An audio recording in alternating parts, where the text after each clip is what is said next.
ज्ञान को उजागर सहज सुख सागर, सुगन रत्नागर विराग रस भर्यो है। सरन की रीति हरे मरन को ना भय करे, करन सो पीठी दे चरण अनुसर्यो है। धर्म को मंडन भरम को विहंडन है, परम नरम है के करम सौलर्यो है। ऐसो मुनिराज भुवलोक में विराजमान, निरखी बनारसी नमस्कार कर्यो है। निरखी बनारसी नमस्कार कर्यो है। ये जो छंद है, ये पद्य, ये बेसिकली साधु की स्तुति के लिए है। एक ही पद्य में जिनामनाएँ में मुनि धर्म के स्वरूप का सारा रहस्य समाहित कर दिया है पंडित जी साहब ने। और सच्चे मुनिराजों की बाह्य पहचान भी बिल्कुल कहना चाहिए कि क्रिस्टल क्लियर स्पष्ट कर दी है।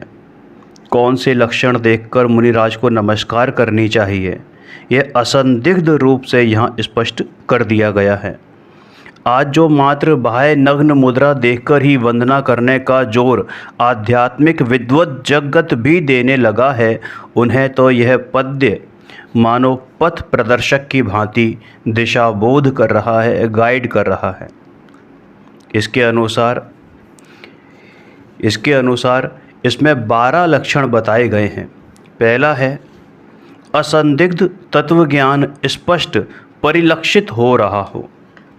क्या बोला? असंदिग्ध तत्वज्ञान स्पष्ट परिलक्षित हो रहा हो, मतलब तत्वज्ञान बिल्कुल क्रिस्टल क्लियर है ना, लक्षण में आ रहा हो। जिनके जीवन में आनंदमयता का उत्कर्ष साफ दिखाई देता हो, अर्थात दुखों की झलक तक जिनके व्यक्तित्व में नहीं हो। थर्ड, जिन शासन में मुनि धर्म के श्रेष्ठ गुणों में से कोई एकाध नहीं बल्कि अपार गुण समूह जिनके व्यक्तित्व में विद्यमान हो। फोर्थ, वैराग्य के रस में जिनका अंतर्बाह्य व्यक्तित्व रचा बसा हो। वैराग्य के रस में जिनका अंतर्बाह्य व्यक्तित्व रचा बसा हो, अर्थात जिन्हें वैराग्य दिखाना नहीं पड़ता हो बल्कि अनाड़ी को भी, नौसिखिए को भी, जिनके जीवन में सच्चा वैराग्य बिना कहे ही समझ में आ सके। जो अपने स्वरूप के अलावा अन्य किसी की भी शरण करने की मानसिकता तक भी कभी विचार तक मन में नहीं लाते हों, अर्थात अपने आत्म स्वरूप में ही परम तृप्त हों। मरण का भय जिनके जीवन में कहीं दूर दूर तक भी दिखाई ना देता हो। ये कोरोना जैसे वायरस, कैंसर, हर्निया, अरे इन जैसों से तो ये मतलब कहना चाहिए कि जिन्हें सताएं ना ही डर सताए और ना ही उनसे बचने के टोटके अपनाएं।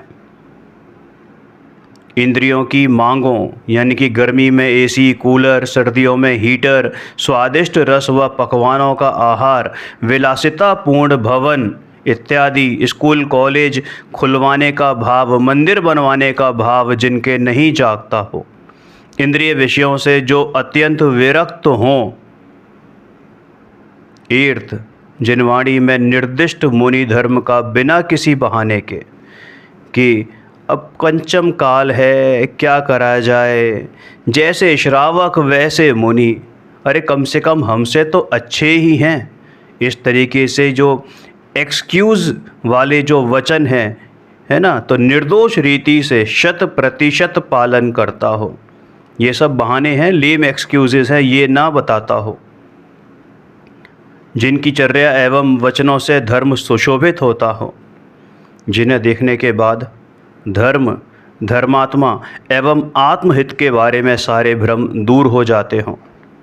जिनकी संपूर्ण चर्या अत्यंत अहिंसक एवं विनम्र हो, अर्थात ना तो ईर्ष्या समिति के विपरीत चले, ना ही कठोर वचन बोलें। और कठोर वचन तो क्या, आजकल तो क्या ही बताएं कि अपशब्द भी बोलने से नहीं कतराते हैं, मार काट तक की बात करने लगते हैं। गधे घोड़ों पर बिठाने तक की बात करने लगते हैं, गालियों से बात करने लगते हैं, ज़ोर ज़ोर से चीख चीख कर भाषण देने लगते हैं और ना अपमान करने लगते हैं। मान अपमान की किसी की खबर नहीं होती। ऐसा जिसकी चर्या ना हो और अपने स्वरूप की भी विराधना नहीं करता हो।